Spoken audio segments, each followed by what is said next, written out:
So hi everyone, my name is Anya. I am currently working as a research assistant in a kidney genomics lab. So I'm studying the genetics of kidney disease in children.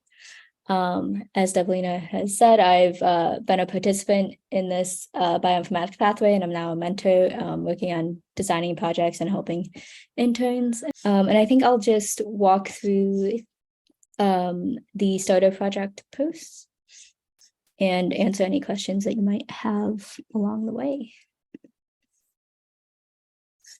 So this is the first, I guess this is one of the starter projects looking at GEOQuest and a Bioconductor-Intro. And this project is very high-level introduction to transcriptomics and just the methodology behind it. But there's limited coding in this project. So learning outcomes for GeoQuest are learning how to navigate and extract data from the Geo database, the usage of R and Bioconductor for transcriptomic data analysis. And this is more just understanding our code at this point. Number 3 is to understand the analysis workflow using GeoTR as a guide. And number 4 is replicating the GeoTR analysis workflow in R and Bioconductor.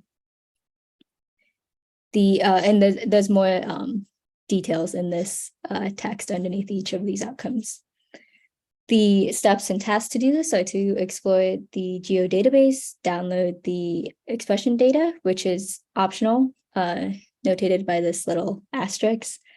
You can also acquire and understand the metadata, which is the data about the samples. Can explore installing R packages and loading data into R. So let me just open GeoTR and try and explain this a little bit more. So this is a data series on the gene expression omnibus or Geo database. And these series are kind of collections of data that were used for a specific experiment and a specific paper, and they're just available online and you can repurpose them for other analyses. So in order to get to GeoTR and analyze the data online, you click this Analyze with GeoTR button, the link, and it will bring you to this page. And you can see each of these samples each of these samples has transcriptomic data and they each have a unique ascension. For this study, it looks like if we sort by if we sort by title, it looks like for each individual, they have 2 samples. One is cancer and one is normal. This normal sample is likely from the normal tissue surrounding a tumor or something that was removed. And so to use GeoTR, I'm sorting by the tissues just so that I can multi-select easily. And if I select all of these normal samples, label them with normal, and then all of these cancer samples and label them with cancer, then you can just click this Analyze button and it'll run this, it'll run this R script and output some pretty graphs. One thing with this that I wanted to point out is that I did not include these samples because these are from cell lines. They're not from actual like human people.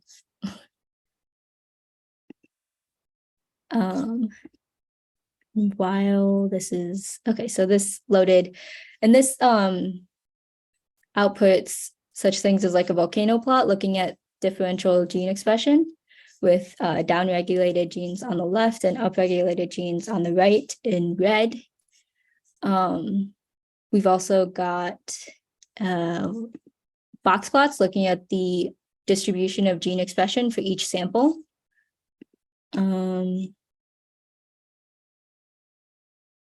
And those are the two major visualizations from this output.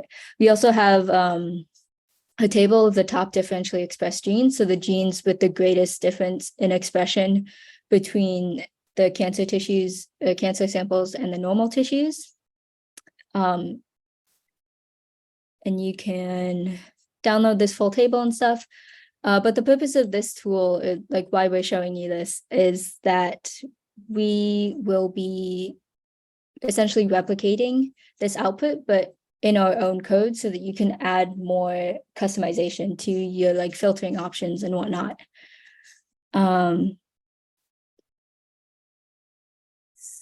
So there's more descriptions and information about all of this on this starter project page. And one last thing I wanted to mention here is that in this appendix, we've written an explanation of that R script that I showed you before. It's located here. And then we also have resources here for learning more about bioinformatics, GEO2R, and R programming and data science in general. So that's a quick overview of the GEOQuest and Bioconductor introduction project. I guess I'll pause here for questions if there are any.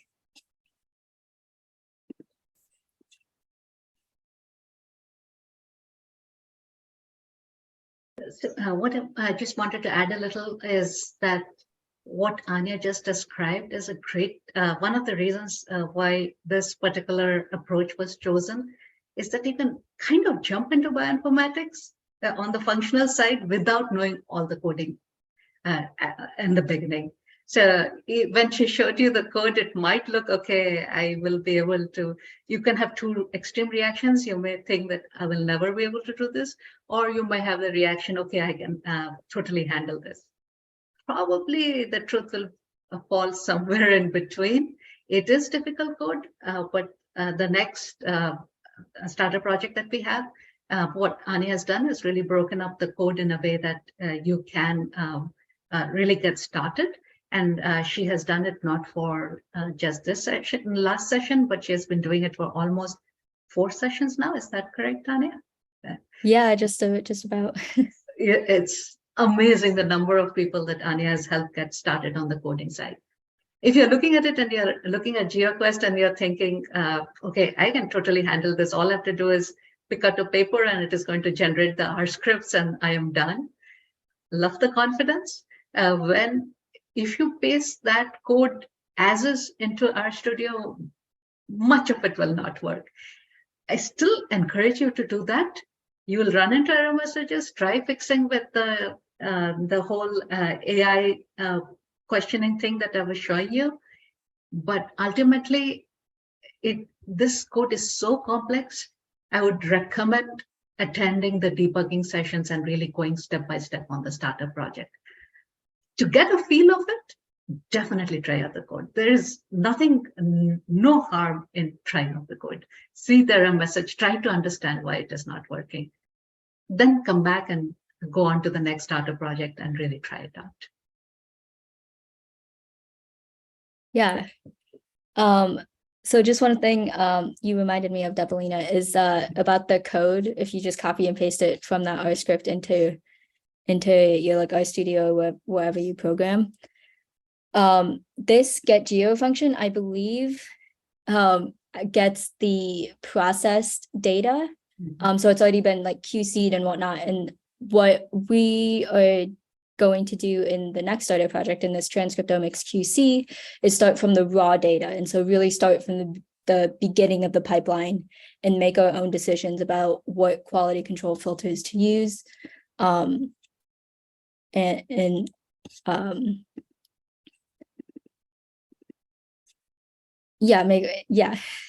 more like customize the pipeline for our purposes. So in this TranscriptomicsQC starter project, the learning outcomes are slightly different. It's to learn the importance of quality control in transcriptomics data. So again, start from the raw data and really start from the beginning.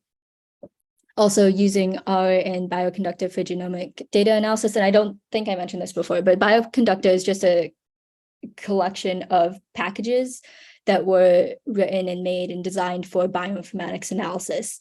And then we also want to improve proficiency in data pre-processing and QC.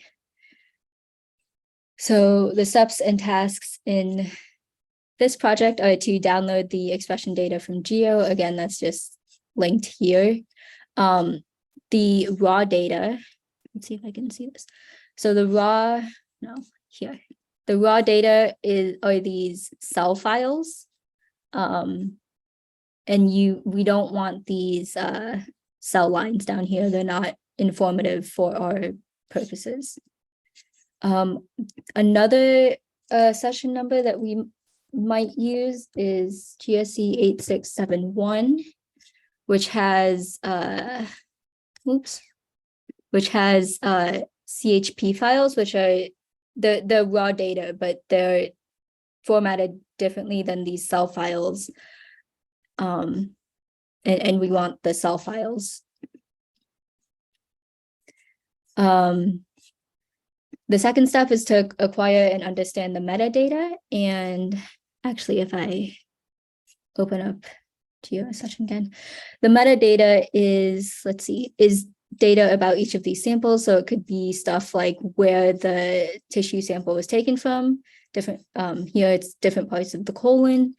It could be, it's not showing up here, but it could also include like the age of the patient or the sex or gender of the patient, their genetic, which genetic population they're from. For instance, like if they're descendant from Europeans or Africans or somewhere more, I know there's like continental, but you can also go into like subpopulations in specific parts of the world. Back here. You also learn how to install packages. This is the installation syntax for using bioconductor packages, such as AFI, AFI-PLM, and array quality metrics. This install.packages is the standard way to install packages in R. Another thing to note is that different data types will be loaded into R in different ways. So for these cell files, there's a specific function called read AFI. But for like tab separated files or comma separated files, read.csv is the function to read it into R. Now this last step is the big, like the primary step, I would say, is the quality control and data processing. It includes both intra and inter-array, and that just means comparing the quality between different samples, which is inter-array, and comparing the quality of the gene expression within a specific sample. So there's this package called Array Quality Metrics that does a lot of these quality control visualizations all in one go. It does take a while to run, and it's important to understand how each of these visualizations are made. So we are also going to be making them from scratch. And those quality control visualizations include PCA, or principal component analysis. And PCA allows you to cluster multi-dimensional data. We'll also be looking at box plots, which allows you to visualize essentially the distribution of gene expression for each sample and see if they're the same or if it's like all wacky and stuff. This RLE and NUSE, or relative log expression and normalized unscaled standard error, I think of them as metrics of normalcy. They allow you to see how normalized the data is. So in a normal distribution, you have a mean of 0 and a standard deviation of 1. So when you look at relative log expression, and it might be helpful if I pull up a little visualization of this. So the output of relative log expression is a bunch of box plots looking at the relative log expression. And you can see in the normalized and batch corrected data that the means of the RLE are centered around 0, indicating it might be normal. Similarly, for Noose, we get another box plot of distributions. And we want those to be centered around generally a standard deviation of 1. And these two together would signify whether your data is normally distributed or not. Intra-array quality control is done mainly with array quality metrics. And I can talk more about these visualizations are a little bit more complicated and specific than these ones, and I can talk more about those if you guys have any questions about that. As I mentioned before, we do background correction and normalization, just because in getting the transcriptomic data, it's oftentimes done in batches, and there's some like technical, there could be technical discrepancies between samples. And yeah, this is more, if you click on these like little triangles, you can see more information about what's being described. So for here, more about what QC is, why it's done, what background correction is, and what normalization is. And also more on each of these visualizations. And I see there's stuff in the chat. Oh, okay. Here's a description of the evaluations. Debbelina, I don't know if you already talked about this. No, I didn't talk about it, but I can do it after you're done. That's fine. Okay, cool. In the starter project, we also have more resources and learning materials, and there's a lot more here just because there's a lot more stuff to do.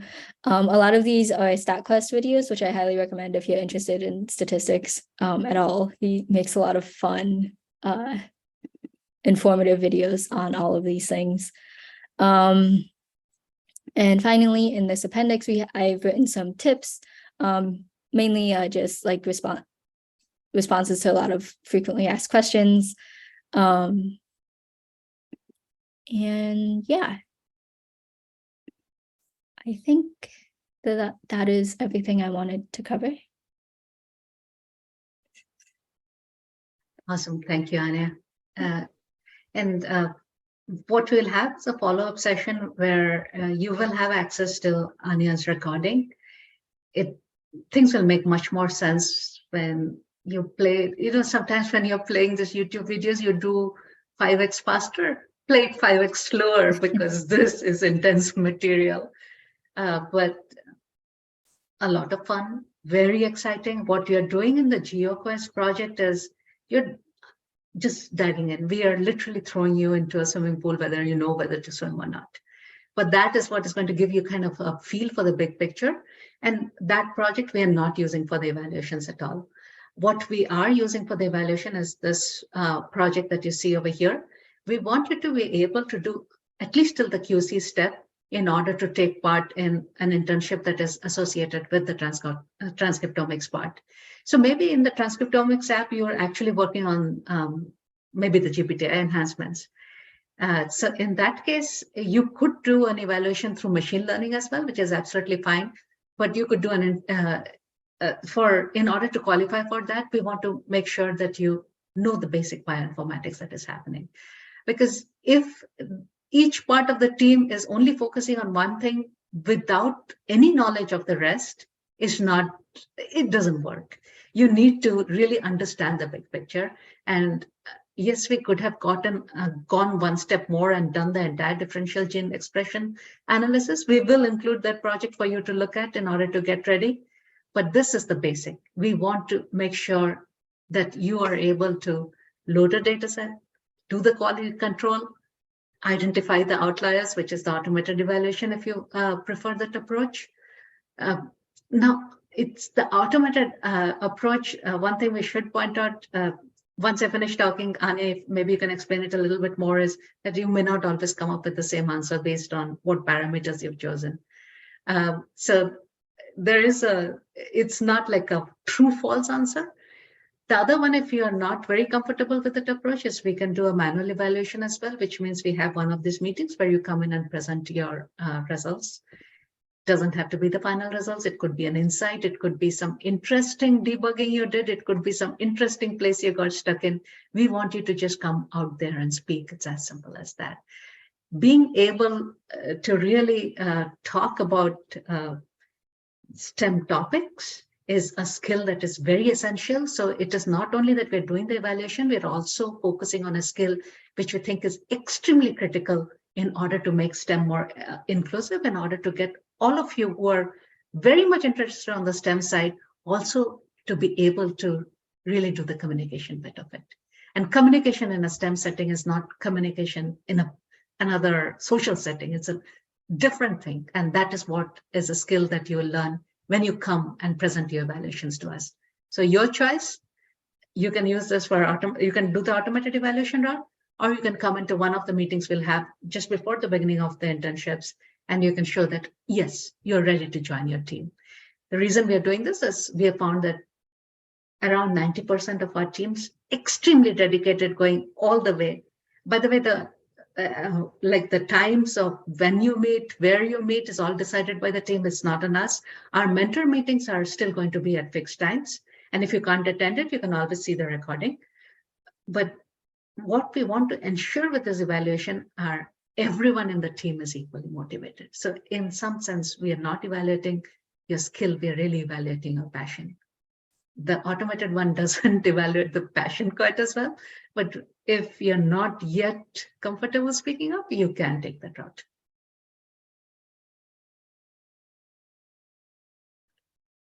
Yeah, so I can speak a little bit more about the outliers. One thing that I've learned in my job in kidney genomics is that a lot of quality control metrics are variable. They're not always well defined, and they will change depending on which data set you look at, and they're very subjective. So for instance, if we can use RLE and NUSE to identify samples which might be low quality, or they might be mislabeled or have some contamination or whatever. So for instance, if we look closer at this, and we want to identify outliers based on whether the median is at 0, some people might say that this is an outlier, and I think that that's generally universal, that most people would consider this one an outlier. However, is this one an outlier? Some people might classify it, yes, as an outlier, and some people might not. Similarly, for this one here, it's hard to tell. And different filters or different parameters might be used to determine that, in which case you will get a different subset of samples.